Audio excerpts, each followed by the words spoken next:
times, and his name was J.B. Stratford, John the Baptist Stratford. I hope y'all paying attention too, because I'm gonna have some shirts for y'all. Whoever answers the questions after I get done with this, I'm gonna give the people the shirts who answer the questions. They dope shirts too, right?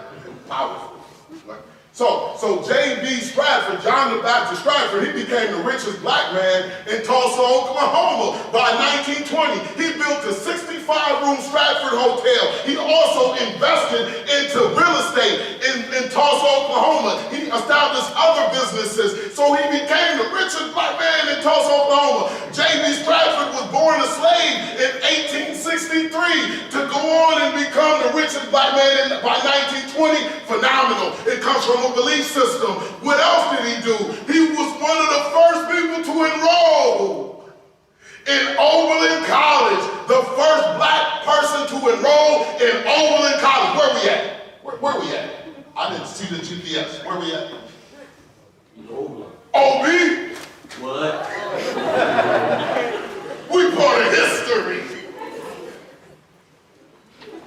He was the first black individual to graduate from Oberlin College in 1896. He went on to Indiana Law School by 1899 and graduated from there. So he believed that education was the key, because he said that, man, an educated man can unlock doors that an uneducated man cannot. So he believed in education. That was a part of his belief system. This is how he was able to get it done, right?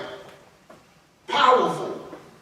So I look at J.B. Stratford and I say, man, where did he get his belief system from? And when you think about where did he get his belief system from, what did I say earlier? I say that a lot of times our belief system is formed by outside influences, right? First, maybe our parents, our mothers, our fathers. So then when I started to research and I seen that J.B. came from J.C., which was Julius Caesar. And I said, man, what's up with Julius Caesar, which was J.B.'s father? I look at Julius Caesar, and Julius Caesar was also born a slave.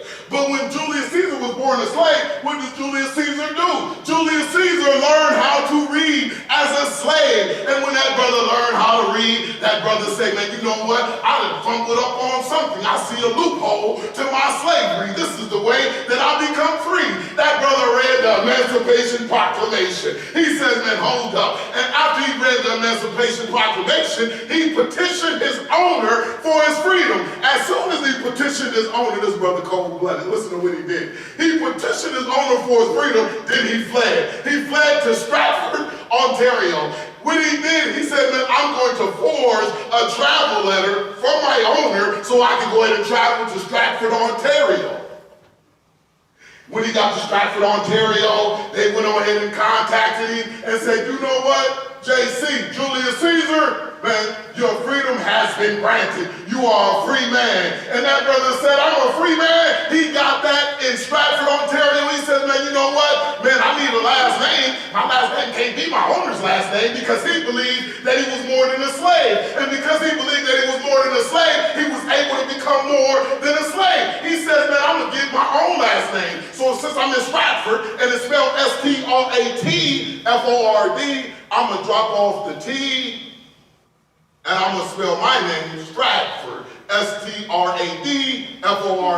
because he says I'm not about to be no white MC. So now my name is Julius Caesar Stratford, and I'm going to take that last name back to my children, back to my family, and they are going to be the Stratfords, and that's how the Stratfords were established. He made some money, and he made some money in Stratford, Ontario, and then he came back with the money, and he was able to go ahead and raise his family, and he was able to instill those beliefs in his son, J.B. Stratford, and that's how J.B. Stratford was able to do the things that he did. So J.B. Stratford believed that what? He was more than discrimination. J.B. Stratford said, you know what? You can't rock me like that. Who you think you are? You think you just gonna go ahead and take my money and then tell me and kick me in the butt and tell me to get out the restaurant?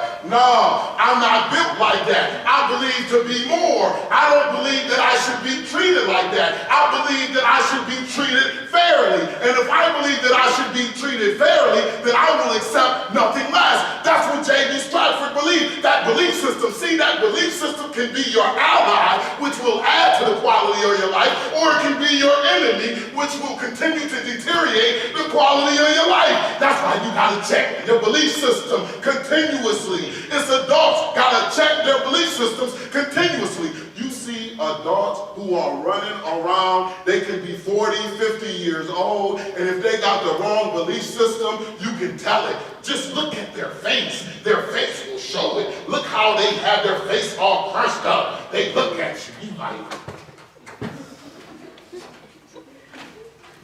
why are they looking like this? Because they get up like, I done woke up again. I can't believe I done woke up again. I got to do this life thing again. Life is just dragging me all around wherever it feels like I need to be. You can tell that they are operating with the wrong belief systems, but they don't have the courage to change their belief system, so they continue to walk around with that belief system that is not serving them as their ally. Why do you think that people will walk around with their same belief system even though it's not offering them the level of success?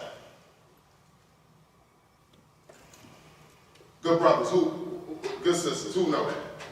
Why do you think people will walk around with a belief system that is not doing nothing for them where they are feeling successful? What keeps people doing the same old stuff? Comfortable. What else? Good. Routine. Lack of confidence to change.